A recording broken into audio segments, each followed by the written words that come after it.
Experiencing blue screen of death errors on your Toshiba Tecra C50? This video walks you through effective troubleshooting steps to fix Windows crashes and restore stable performance. So while you're performing updates, you're getting an IRQR not less or equal message, K-mode exception not handled, kernel data in page error. A lot of errors pertain to this problem, and we're going to go ahead and jump into what should hopefully be a pretty straightforward process, guys. And we're going to go ahead and jump right into it. So first thing I'd recommend doing would be to actually go ahead and boot to the troubleshooting utility on Windows 11. So if you do a hard power off 3 times in a row, Windows should automatically attempt to launch the starter prepared utility. And if it doesn't find anything, it will give you the option to select advanced settings, in which case it will take you to a screen that looks like this. Now, if it does not take you to a screen that looks like this, or you're unable to get to that, you can also download the Windows 10 Media Creation Utility, or Windows 11. They probably will make a creation utility for Windows 11 at some point. And it doesn't really matter, you can actually run the Windows 10 utility on Windows 11 as far as I'm aware. And you should be able to run the troubleshooting utilities built in within it. So you just would go ahead and download it to an ISO file and then burn it to a DVD or USB. It'd have to be about 4 gigabytes or more. It couldn't be a small USB flash drive, and it couldn't be a CD. It'd have to be a DVD. And then you'd boot your computer from it. So depending on the computer manufacturer, you'd have to tap a different key on your keyboard in order to launch that menu, in order to select what boot drive you want to go off of. So it could be anything between the escape key, F2, F8, F12, for example. And those are the function keys on the top of your keyboard. So you may have to just do a little bit of trial and error. Shouldn't take you more than a couple minutes. Googling it would probably be best before you even begin. But anyway, we're ready to go ahead and jump right into it. So we're on the choose an option page. So these will look very similar whether you're booting from it directly within Windows itself, or if you're plugged in a USB flash drive with the media creation utility installed and you selected the recovery option. So when you are setting up your Windows 11 installation or Windows 10, depending on the drive you're using, there should be an option to repair your computer in the bottom left corner of the dialog window, one of the first screens that comes up. You go ahead and select that, and then it would take you to a troubleshooting screen like you see here. And you want to go ahead and select troubleshoot, reset your PC, or see advanced options. And then there are going to be a whole bunch of options in here that we're going to explore in today's video. The first one, we're going to actually go underneath advanced options and then select startup prepare, fix problems that keep Windows from loading. So go ahead and select that first.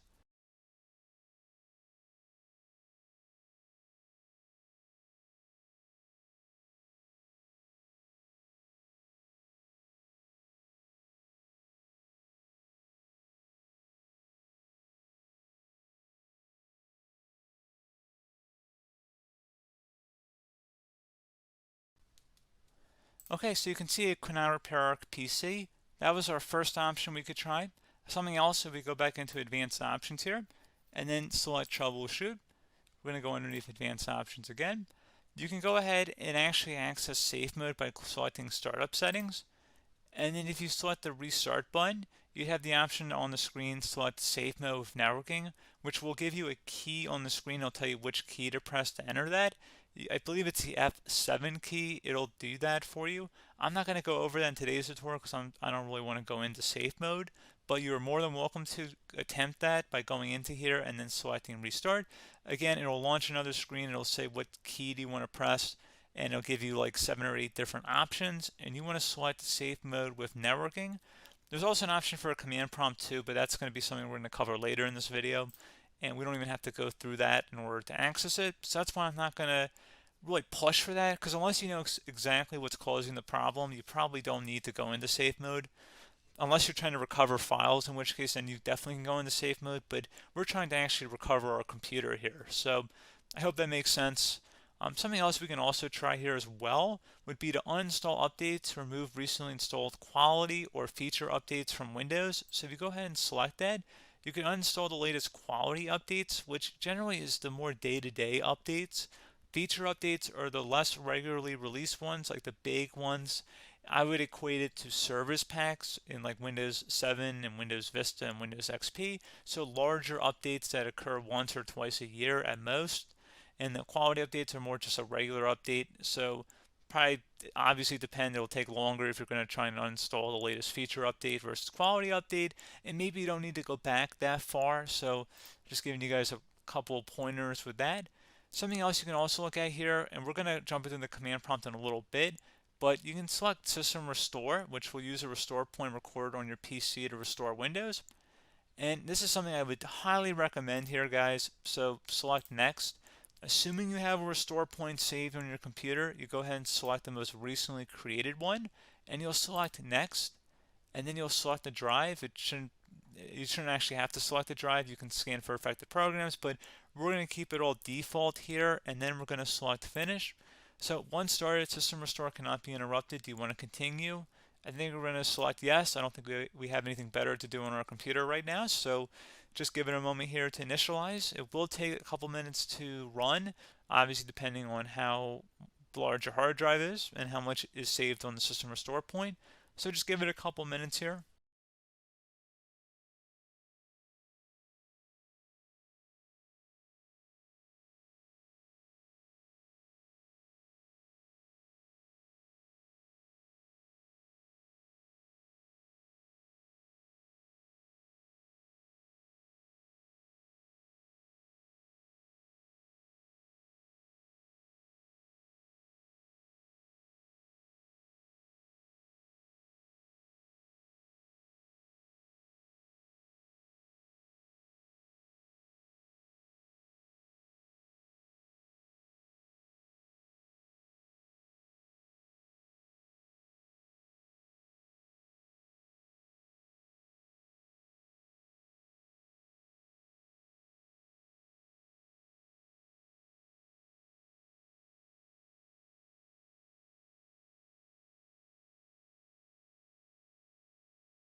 Okay, so you can see System Restore completed successfully.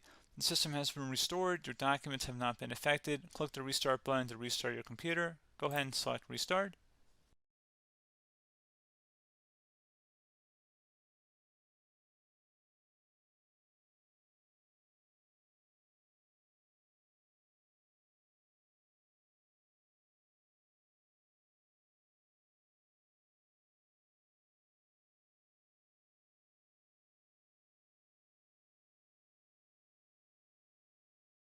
Okay, so you can see the system has been restored successfully.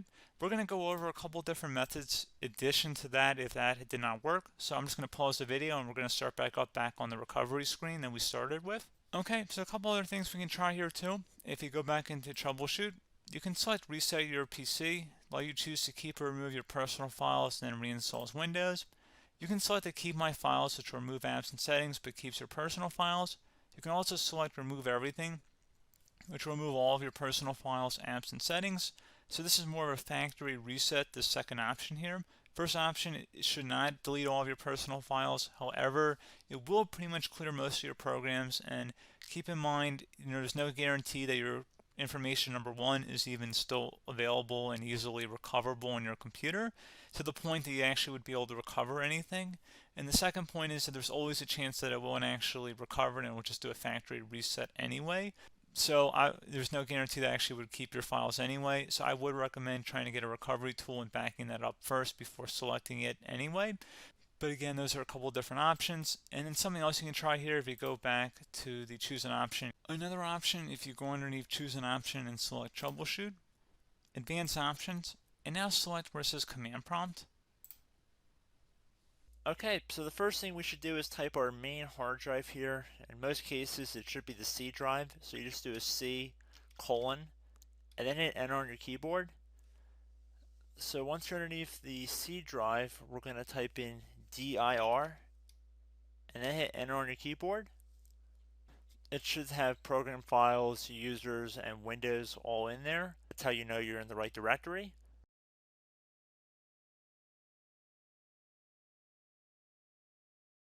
In some cases, it might be the D drive as well, so just keep that in mind.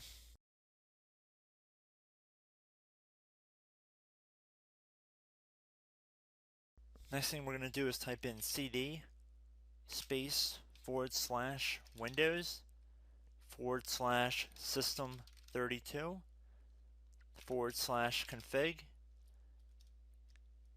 and then you're going to hit enter on your keyboard.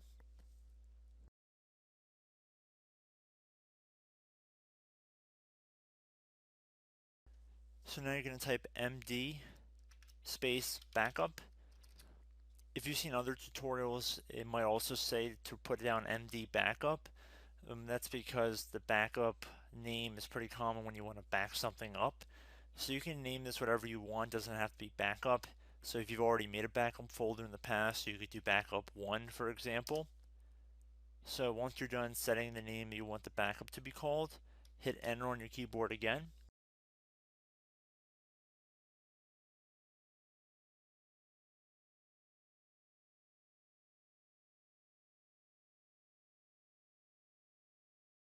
At this point you want to type copy, C-O-P-Y, space, then you want to do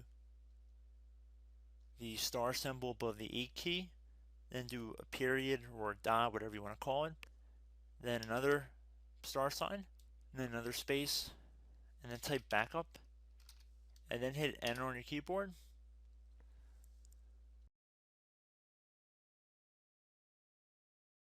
Now you want to type cd reg back, REGBACK, and then hit enter on your keyboard. So now that we are under the reg back, so now you want to type dir again, and then hit enter.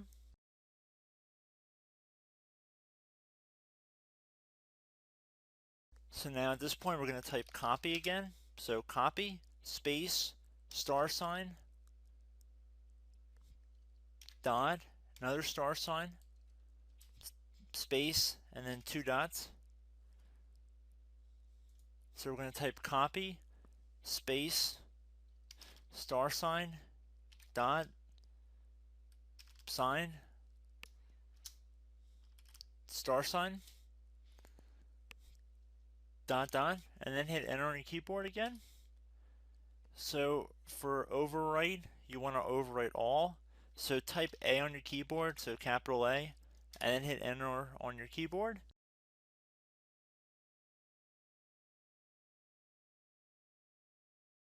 So at this point you should be good to go. You can close out of the command prompt window, and if you accidentally continue to Windows 10 you should be all set. So I hope one of these 3 or 4 different methods we went through in this tutorial helped you guys out.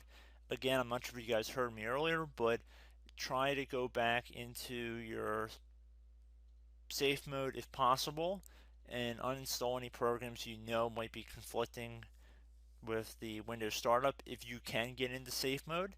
So just keep that in mind. Something very simple like that could be blocking up everything. So again, I hope this tutorial helped you guys out, and I will catch you in the next tutorial. Goodbye.